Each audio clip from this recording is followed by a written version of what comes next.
Hello, how are you, Dr. Yazeed? Fine. How you doing today? I'm good. I'm so happy to see you. Same here. Same here. Glad we finally got a chance to connect. Yes, absolutely, absolutely. And I have your book that I'm going to be talking about. So I want to welcome everyone to Manifesting Healing Monday. This month, we are going to be talking about Black women and workplace bullying every Monday in October, which is Bullying Prevention Month. Because Black women, unfortunately, have higher rates of experiencing workplace bullying, and we know that bullying can have a profound impact on our physical and mental health. So every week, the month of October, and even going into November now, because I've had such interest, we're going to be talking about this topic. So today, our special guest is Dr. Carey Yazeed. She has a fabulous, well, she has several books, right? I'm currently reading this one, which is outstanding. And the reason that I reached out to Dr. Yazeed, because of her work, she's very transparent about her own experiences of workplace bullying. And she provides a forum to support manifesting healing for other Black women who've experienced workplace bullying. So it provides an opportunity to manifest healing by sharing testimony. So, Dr. Yazeed, I want to thank you so much for joining today. And if you could just give just a brief introduction of who you are and the work that you do. Hi everyone. My name is Dr. Carey Yazeed. I am what? I'm a serial entrepreneur basically. So I've owned several businesses over the last 26 years. But right now my main focus is really on empowering women, especially women of color, Black women in the workplace. Just because of some things that I went through when I worked in, corporate America, so to speak, and not Mhm. having that safe space to share, feeling alone, and putting a post out on LinkedIn last year and realizing like there were a lot of other women who felt the same way that I felt. So for the past year, really my focus has been on creating those healthy workspaces for people of color, but especially Black women, allowing them to be able to be vocal and not feel threatened when they do Mhm. decide share their story, and to know that their story is really helping someone else out there to heal, and in all, Right. for all of us just to heal, and to find our way through this madness that society has told us that for centuries we're just supposed to be strong, but in being strong that meant being silent. Exactly, exactly. And we know that silencing is a form of oppression. And when we think about all that we go through as Black women, experiencing racism, sexism, classism, all these other isms, and then we go into the workplace and then we experience racism, sexism, all these different things there too, microaggressions, the whole thing, right? And Right. so when we think about healing, part of the healing is number one, knowing that this is workplace bullying, right? So being able to call a thing, right? Because as Black women, we've been taught for so long, kind of play it safe, don't cause any issues, right? And, to always self assess ourselves, always watch ourselves, what we're doing, what we're not doing, because we know that when we do step out and we are vocal, there's often like a push out or push back, or we're the angry Black woman, or we made people uncomfortable. So all these different things, which perpetuates that silencing, that oppression. So, and I also want to tell the listeners, please, please, please watch and subscribe to Dr. Yazeed's YouTube channel. So she has different clips where you have different Black women talking about their experiences from the anthology, right? So I'm wondering, Dr. Yazeed, because I've seen so many of your different clips, and I know you have such rich information. If you could share with the listeners, the experience you had in higher education and that experience of workplace bullying, and then what that was like for you, right? So what mental health, physical health symptoms you developed as a result of that issue. Okay. So just to give everybody a backstory about me too, I was for 23 years, I was a social worker. My main focus was on working with survivors of sexual assault. So I basically worked with women who had either been raped or molested. In that time, I also started working in higher ed. I started off as an adjunct, transitioned into an instructor, and then I landed a position as an assistant professor.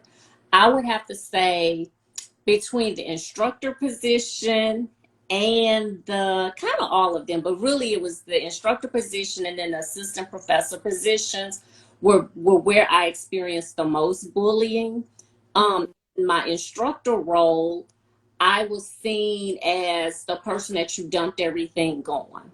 And it was, you don't have a PhD, so you can't have an opinion. You know, your input is not valid. But then when Mm, to teach a class or we needed to work on recruiting new students and marketing, well, I always seemed to be the go-to person. Also, mm, instructor who had like a full class. Like I never had to worry about a class being canceled. I had mhm. telling students, no, I don't have any more room. Like there's literally no additional chairs left in the classroom. And I Right. realized that made some of my colleagues angry.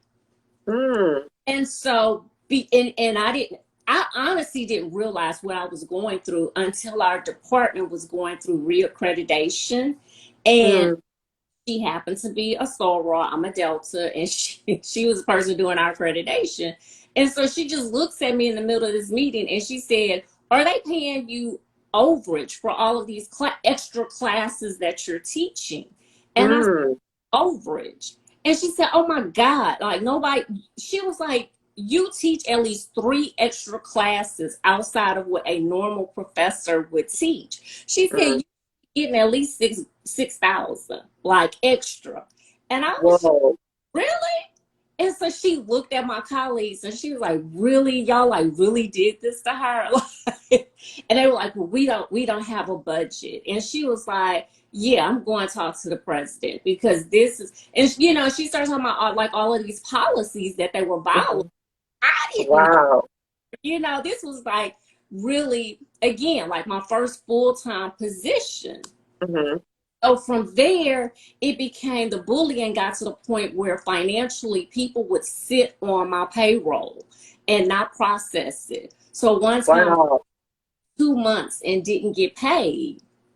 And Mm, then I'm like, well, I'm not going to continue to come in here and teach.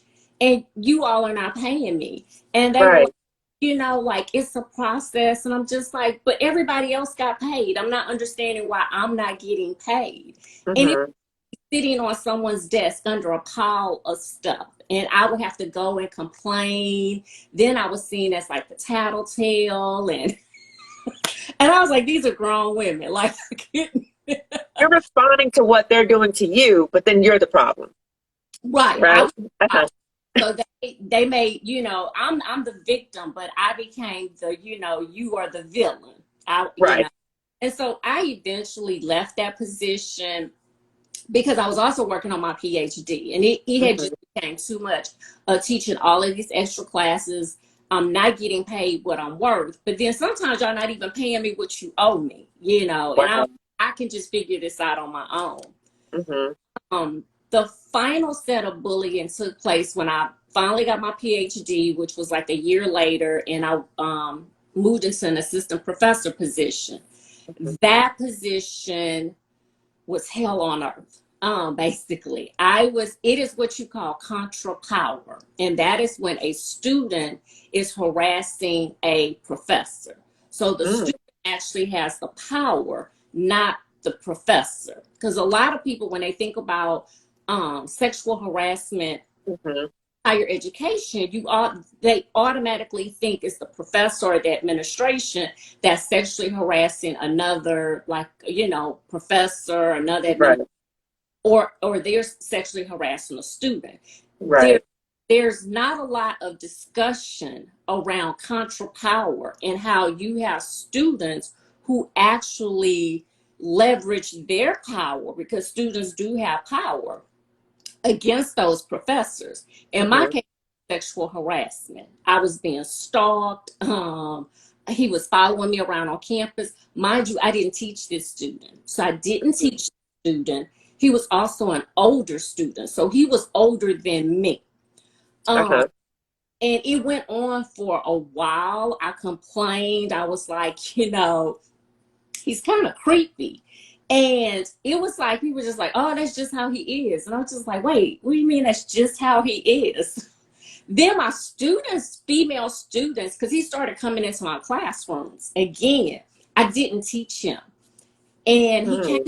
to my classes, and I watched the reaction of the female students. And they were like, oh my God, like, you don't even take this class. Please get out. You make me uncomfortable. And so Mm. I was like, well, wait, what's his story? And they was just like, he's just like, just stay away from him. Like, he's not a good person. And shortly thereafter, he locked me in my office with the intentions to try and rape me. And Wow. the only way I got him, and the bad part about it was we worked on the second floor. I taught a night class, and everyone had left for the day. And so there was this dead period of when I was there, and I thought the computer lab was open, but he actually had gone like to lunch, a late lunch. So I was on Mm. the floor by myself, and this student knew that. Wow. He locked me in my office, and and I say that my saving grace was that I had worked with survivors of sexual assault, and Mm. I knew I needed to remain calm. I needed to keep my facial expression to not show fear. And then I Right. used a cell phone. And so he said, oh, you're about to call the police. I was saying to myself, no, I was going to really use it as a weapon. But yeah, you want to say I'm going to call the police? Yeah.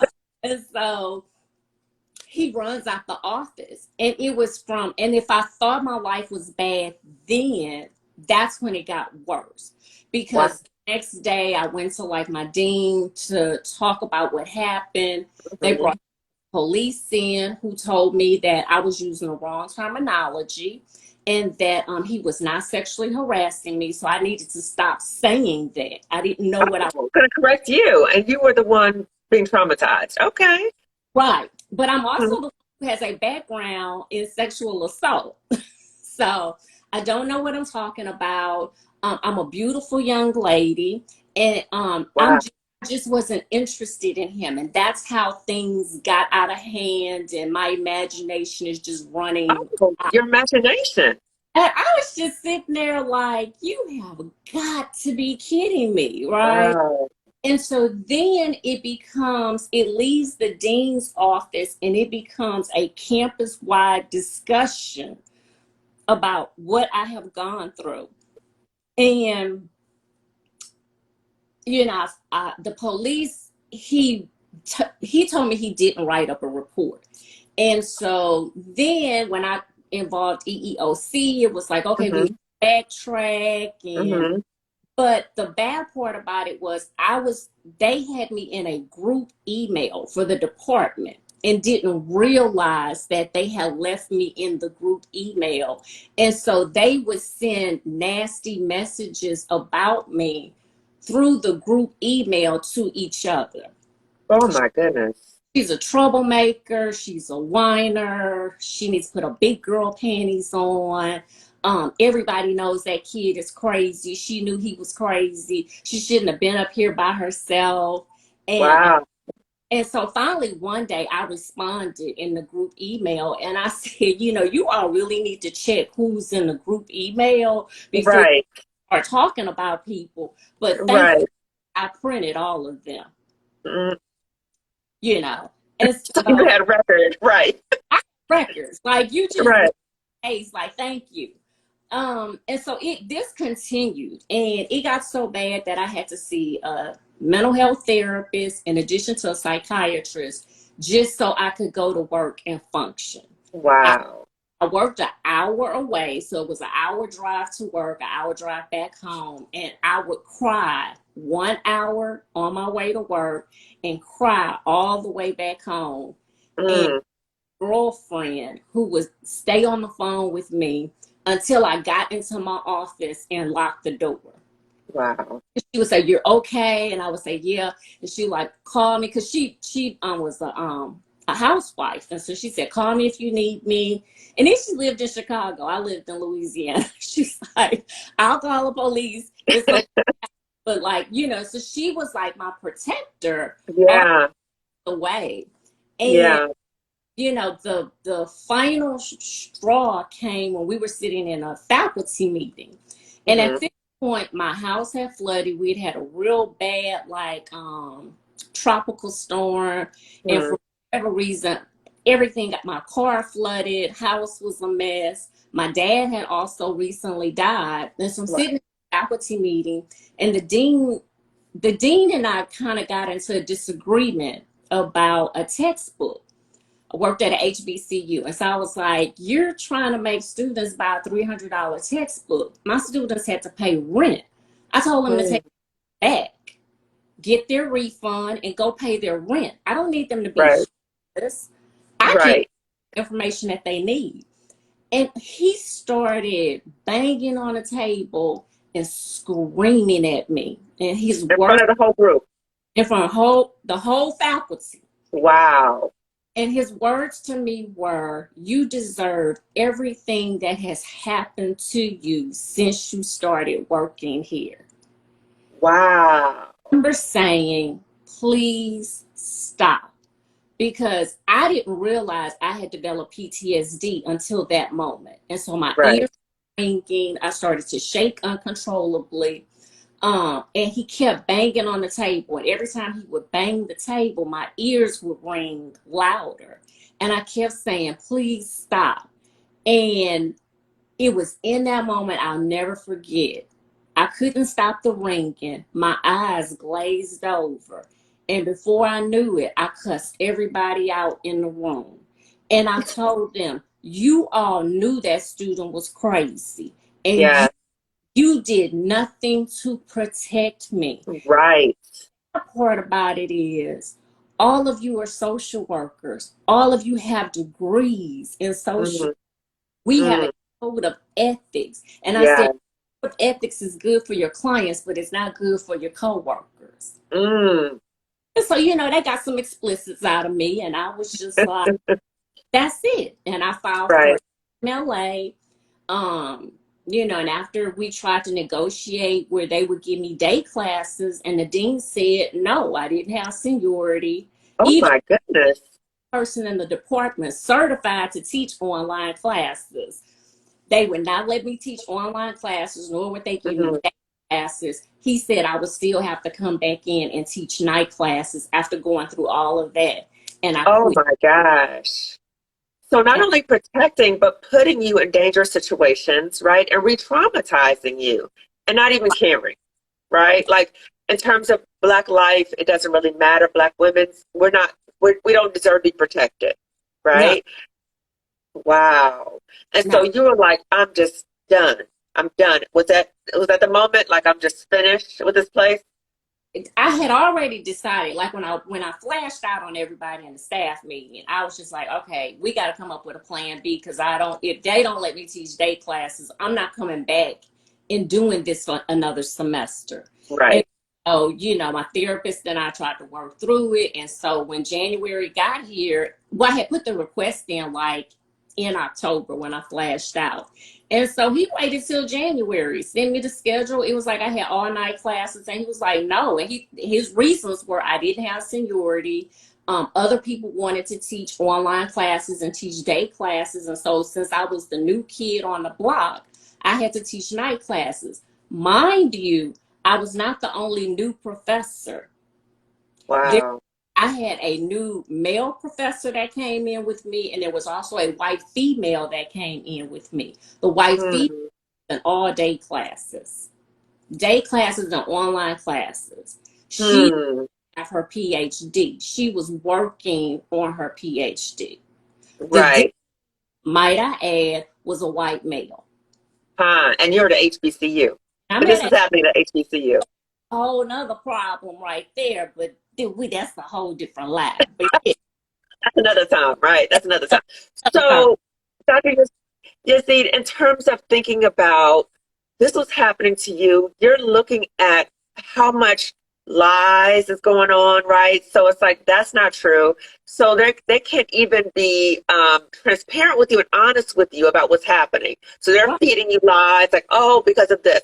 And it also shows that it doesn't matter what your credential is, right? You got a PhD. This woman didn't have her PhD. It doesn't matter. So in terms of these different environments, we're always seen at a low level. It doesn't matter what credentials we have, right? So that just reinforced. Now, let's go back to the conference room when you're in there, the dean is berating you, banging on the table.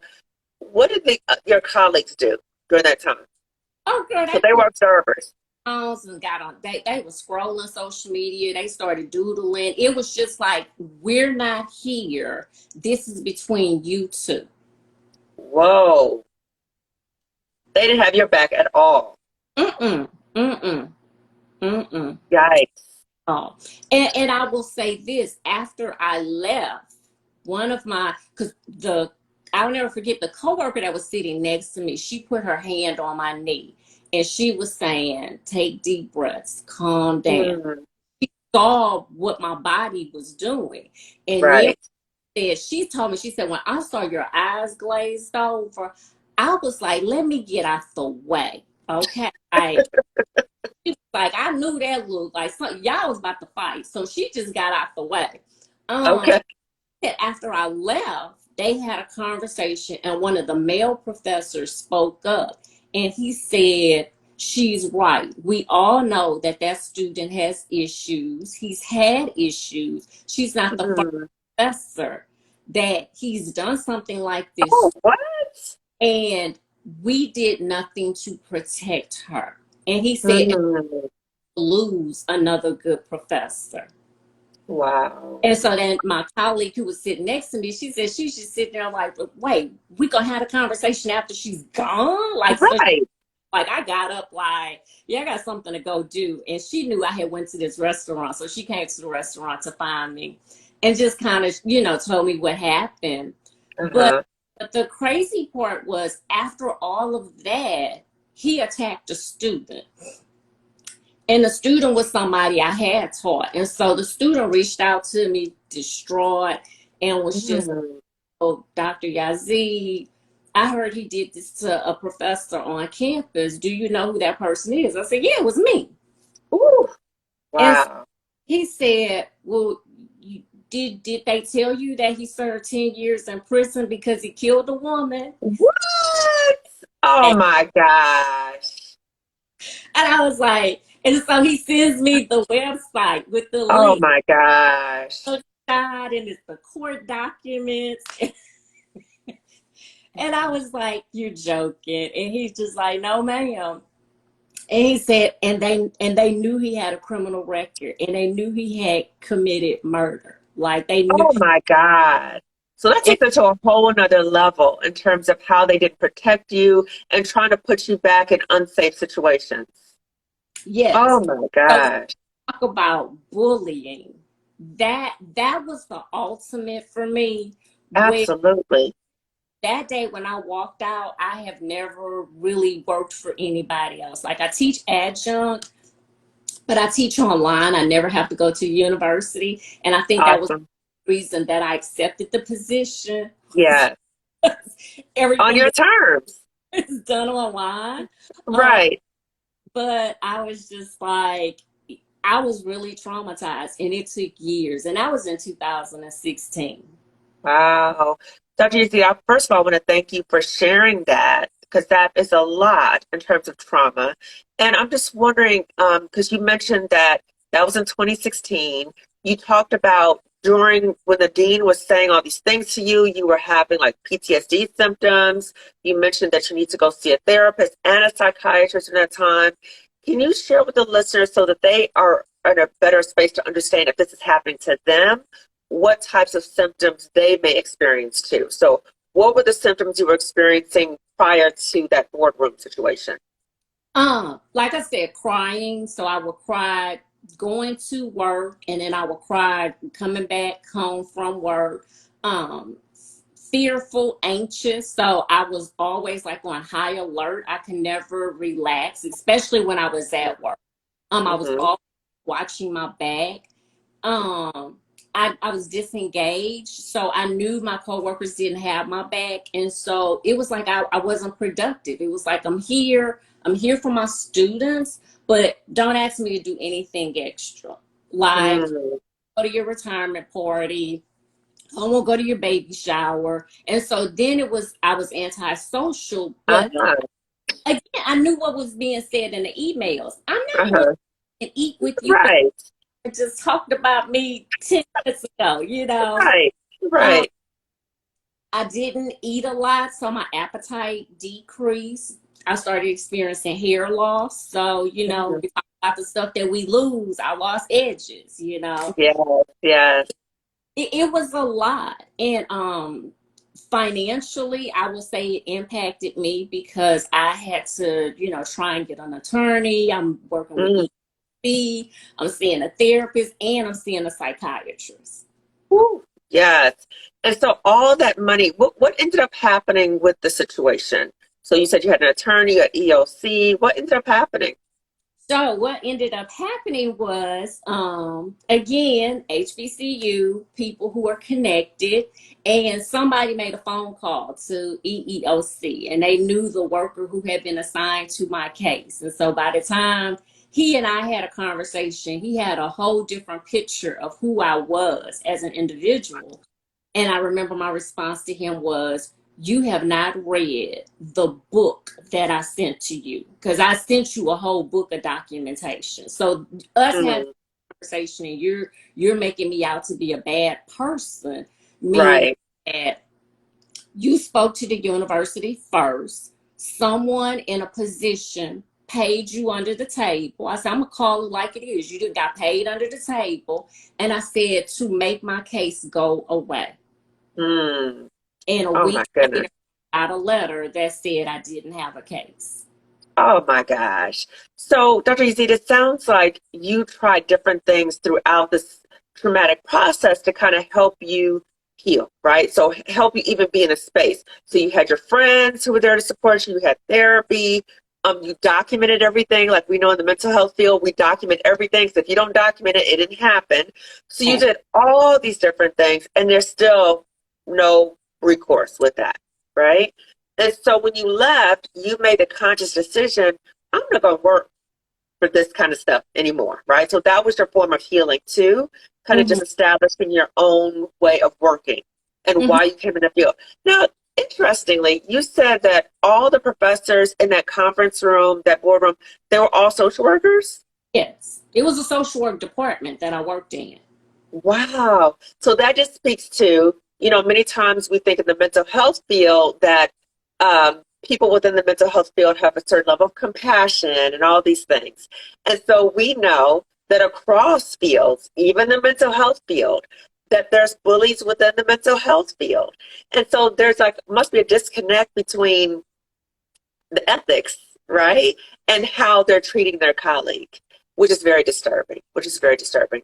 So, Dr. Yazeed, I'm wondering now, that was, 2016. Can you just share with the listeners other ways that you've manifested healing?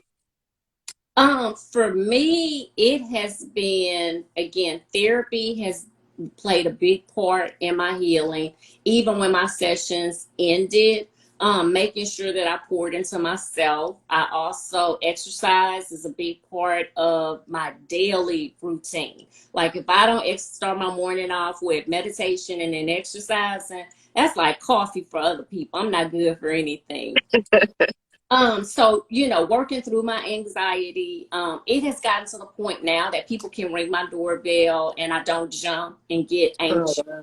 Yeah, in Um, your own home. Isn't that something? Basically in my own home. Yeah. And I feel comfortable going out and not looking over my shoulders. So Hmm. to get the anxiety and the PTSD under control. But again, Yeah.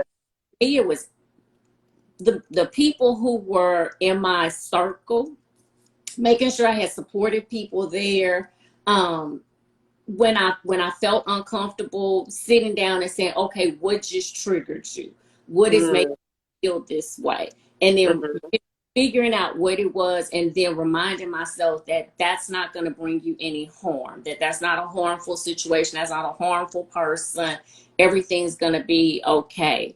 And just Hmm. constantly kept doing that, and doing stuff like my hair, my makeup, making myself feel good, Hmm. building my business and being my own boss. That Yeah. also helped too, because that meant I was in control, and no Yes.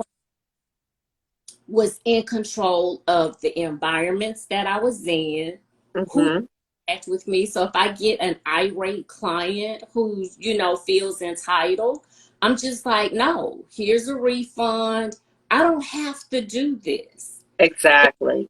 The best feelings in the world, especially for somebody who has PTSD and anxiety. Yes. Yes. That what you just paid me is not gonna pay for my psychiatrist and my therapist. So no. No, no, no, no, no, Right. no. Peace of Right. mind. Right. And just think about how ironic it is that you were working with survivors, right, before this incident happened, and then you were traumatized. So issues of power and control all throughout that issue, right? And how the school responded, and then that contributed to you developing PTSD symptoms. So it Right. kind of all went together. So I'm wondering also, Dr. Yazeed, before you get off, if you could talk a little bit about your book, this book, and what inspired it, and yeah, just how it came to be. So, Shut 'em Down, Black Women Racism in Corporate America basically came about last summer. After we all witnessed George Floyd being killed video. Hmm. And I shared my story about just what I had went through in the workplace and how trauma looks and how it feels for professionals, and how maybe watching that video could have Hmm. triggered you and you not Yes. even. And Yes. I shared my story, went on. Well, next thing I know, my inbox is full on LinkedIn. And it's other women sharing their stories about Hmm. things that have happened to them in the Hmm. workplace. And Right. like, oh wait, I'm not alone. Like, so I was like, wait, not a good feeling, but it was a ton of It women. was validating, like in a sad way, to see how many other Black women have had a similar experience. But it sounds like you wanted to capture this experience to let even more Black people know, Black women know, this Exactly. happens, and it doesn't mean there's something wrong with you. Right. And so that became the basis for the book. I sat down, I prayed, and I said, God, I don't know these people. They done all start telling me their story. What you want me to do with this? Like, this is a lot of stories, heavy stuff. And so he reminded me that I had self-published, that I know how to get a book out quickly. And he was like, people need to start healing, and you can be part of that process to let these women tell their stories and let them start their healing process, but to also let other women out there begin the healing process too. That's So now awesome. put out put out a call, and I got 20 women that were brave enough to come forward and share their stories. And in the end, I realized that that was the first time a lot of them had shared their stories. So I Hmm. did hire a mental health therapist to do a debriefing with them, since I Oh, good. no longer do therapy. Yeah. Um, I left the field of social work. Um, but I still realized when other people need it, and so I hired Yeah. some. And she was like, "Girl, they all need to go to therapy." I was like, Yeah, yeah. And "In the it's so interesting because, the women are very forthcoming about, and so honest about their experiences. And it's so disturbing, but so true. There's so many overlaps and parallels between their experiences and how we were raised as Black women, and how that impacts us as we go into the workplace, right? So yeah, most of us have always received the talk from our parents, our family members. You're going to have to work twice as hard. People are not going to respect you, right? But we still have bought into the thought, but no, but if I get these credentials, if I get this degree, if I work really hard, it's going to be different. And that's the devastation, that in many ways it's not different. It's not different. and after we did that anthology, and we, you know, the women were getting interviews, and people kept saying, well, okay, when's the second book? Like, you know, you got more stories to tell. And I was just like, look, like, God just told me I had to do one. We didn't talk about two, you know. Uh-huh. So people just kept, and so I did another call to see if people were interested.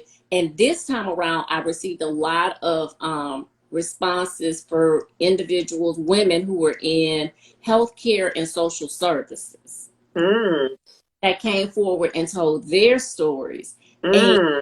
they think shut them down is eye raising. These are 13 women. And I was just, when I was reading this, I was like, oh, ooh, this one is good. Like, Mm. as a publisher, you're looking at it from that way, but the stories they shared, I was just like one, I sent her email and I was like, girl, this really happened to you? And she was just like, yeah. And I was like, girl, you better than me. Like, like it's those moments where you're, Right. because they're in social services and because they're Yes. here, you're like, I know this did, because they're not just talking about racism. They're talking about microaggressions. They're talking about, Right. and they're talking about all just you name it. They're talking about it. Yeah. And it is hair raising when you read their stories to be like, they really worked in these conditions, and they did. Yes, and thank God I've already pre-ordered my book, so I cannot wait to read it. And you know what's so disturbing about it also, when you think about those in social services, health services, we're tasked with helping to heal other people, right? So if we're being traumatized by the systems we work in, but then the expectation is, but now you go help and heal people, it's like how are you expected to do that? It's just like a sabotage for your downfall. And so, can you tell people how to pre-order the book, your next book, or the So anthology?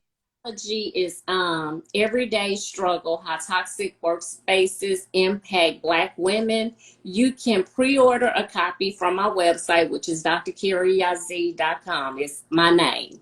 It's Brandon as you're gonna get, Dr. Carey Yazeed. You can go there and pre-order a copy. Actually, Saturday is the last day to pre-order and get an autographed copy. Awesome, awesome. And before we finish, Dr. Yazid, if you could just tell the listeners a little bit about the services that you offer in your business. So thank you. I currently right now my focus is again, you know, those healthy workspaces. And so the way that I do that is I go in and I do corporate trainings, and those trainings can go from effective communication to helping employees become innovative and self-starters, helping Mm-hmm, employers to realize how they can make their workplace diversity and inclusion friendly and mm-hmm, equal playing field for everyone. So my services are really going into the organizations and doing the work, rolling up my sleeves and doing the trainings, because I've been there. And I know, even though leaders will say, "Oh, we're fine." Usually the ones that are saying, "Oh, we're fine," is not fine at all. right. And often they're the bullies, right? Because they're protecting the system. Yes, yes, yes. Right. Yes. And so people will be able to contact you through your website, Yes, right? for those services as well, you can contact me on my website. I also do speaking engagements, so I will go out and I basically talk to women about empowerment issues. So I tell my story. I got a couple of stories, so you know, just let me know what you need. But that's always been my focus, even when I was a social worker, was women empowerment, helping women to get stronger, helping women to heal. My focus was just those who were survivors of sexual assault. And so now I'm just working with, you know, people who've been damaged, but they're being damaged in the workplace. Yes. And I see your the way you title is people, is it the people strategist? People development strategists. People development strategist. So helping people, like you said, kind of help rebuild, help heal in all those different ways with using that mental health background, but not as a, as a therapy type of a thing, right? Because people don't get it. And so it's like, I meet you where you are. So it's not a whole therapy thing. We're Hmm. about setting goals and business strategies and ways that you can advance as, because my focus is the employee. Hmm. But in the end, if I can get your employee right, your employer is going to make more money. Because if you have Absolutely. workers, you got it made. And that's the Exactly. biggest disconnect is they don't realize if those people aren't happy and they're not in a good space, everything you're trying to do is just like a waste of time. Exactly, exactly.